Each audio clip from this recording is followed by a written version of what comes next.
Hey, I'm Rob Gantt with the Goose Creek Gazette, Berkeley Independent, and Somerville Journal Scene, and I appreciate you tuning in to this audio-only episode of Football Talk this week. My teammate Roger Lee is on vacation, probably in the Bahamas somewhere, and nobody could blame the camera for also wanting a vacation too.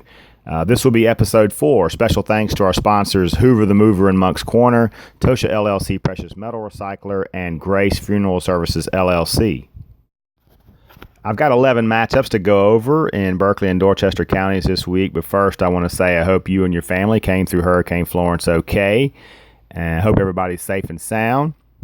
I would like to pass along a news item too. It came out of Columbia Tuesday morning, which is good news for high school football fans. The High School League Executive Committee voted 18-0 to extend the football season by a week. So the football season we thought we lost for good when Florence washed away the schedule on Friday. We're going to get that back on November the 2nd. Good news for football fans, especially those who were looking forward to taking in the Berkeley-Fort Dorchester game. That would have been that's certainly a Titanic matchup that everybody had their eyes on, and everybody was looking forward to seeing it.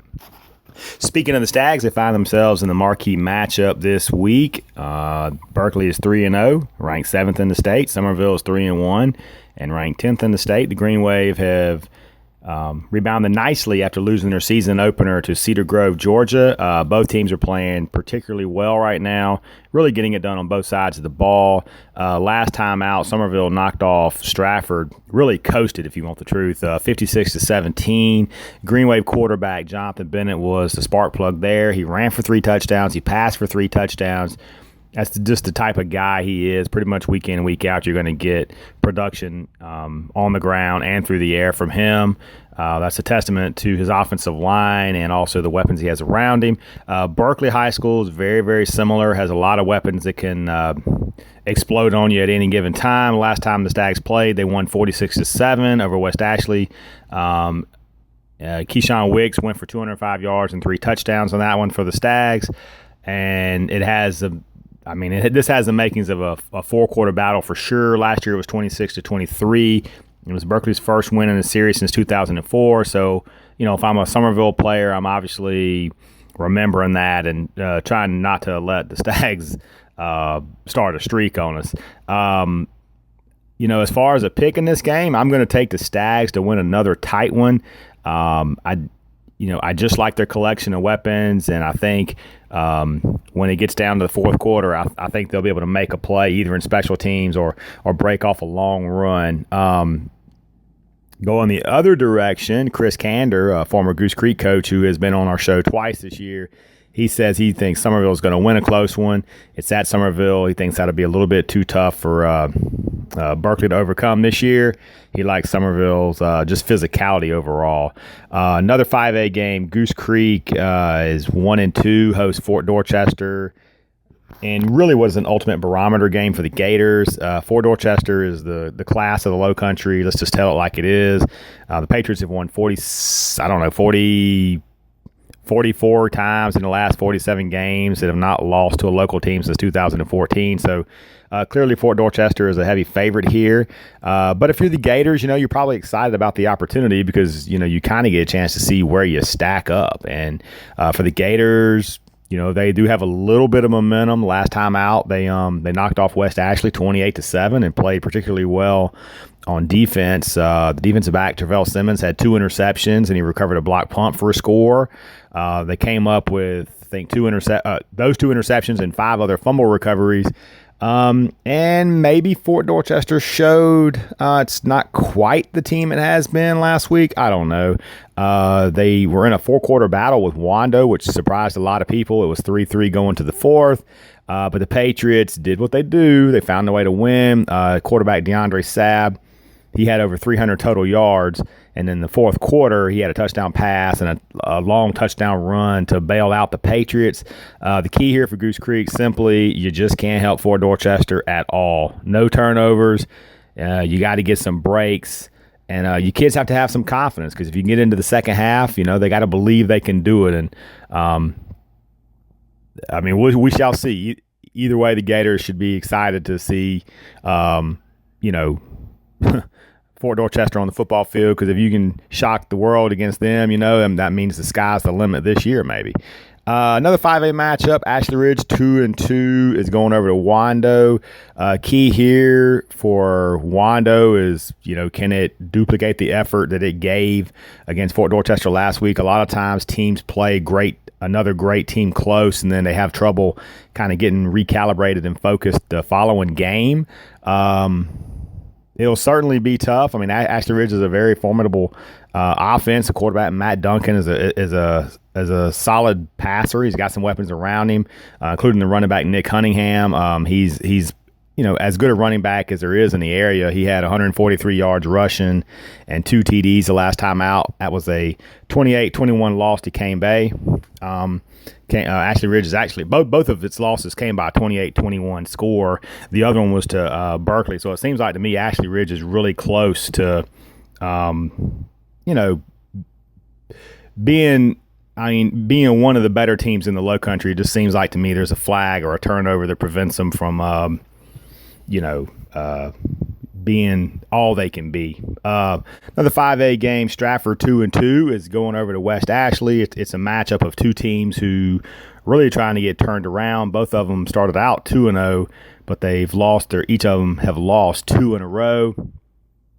Stratford is coming off a 56-17 loss to Somerville, and West Ashley lost its last time out to Goose Creek 28-7.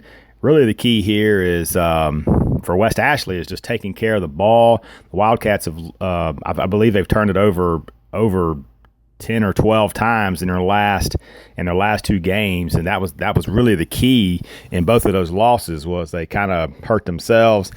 Stratford here, West Ashley has won 3 straight in the series, including 62-14 last year. So if I'm a Stratford player, I really remember that, and I want to do something about it because last year the Cats went up and down the field on them, and really so that's kind of the key here is just not let West Ashley's skill players go wild on them. One last 5A game to talk about, and it's Cane Bay 1-2 hosting Stall 0-4. It's a homecoming game for the Cobras. I don't anticipate too many or really any problems here for Cane Bay. They're just going to have too many horses and be too good for Stall. Stall has been outscored 175-38 in its 4 losses this year, and Cane Bay has gotten it dialed in now. Quarterback Elijah Bay, he had 193 rushing yards and 3 touchdowns and a 28-21 win over Ashley Ridge the last time out. One person to keep an eye on for Stall, quarterback Dre Martin. He had 328 passing yards and a touchdown and a 21-6 loss to James Island. Really the key here for Cane Bay is just to do what you're supposed to do, and everybody plays their assignments, and this should just turn out just fine for the Cobras. Moving down a few classifications, we've got a rivalry game on tap over in St. Stephen. Hanahan 1-2 travels over to take on Timberland. Also 1-2. I've seen enough of these games over the years to know that this one's going to come down to the fourth quarter, and turnovers will certainly loom large for both of these teams. Last time out Timberland played was August 31st. That was a 47-0 win over Cross. Kind of got Timberland some confidence that it needed after losing 2 in a row. Hanahan lost its last time out on September 7th, falling 16-14 on a last-second field goal. Certainly, they're looking to bounce back from that, and a win over Timberland would certainly help Hanahan feel better about itself for sure. Another game, Cross 0-4 at Lake Marion. Same story for the Trojans. They're just young and inexperienced, and matter of fact, they're still looking for their first points of the season. Lake Marion's only 1-3. Maybe this is an opportunity for Cross to win. Lake Marion has also struggled offensively. They haven't scored in the last 3 games either. A couple other matchups going down to Skeeza. Northwood 0-4 is at Thomas Hayward 5-0. Saw Northwood on Monday in a 14-6 loss to Carlton Prep.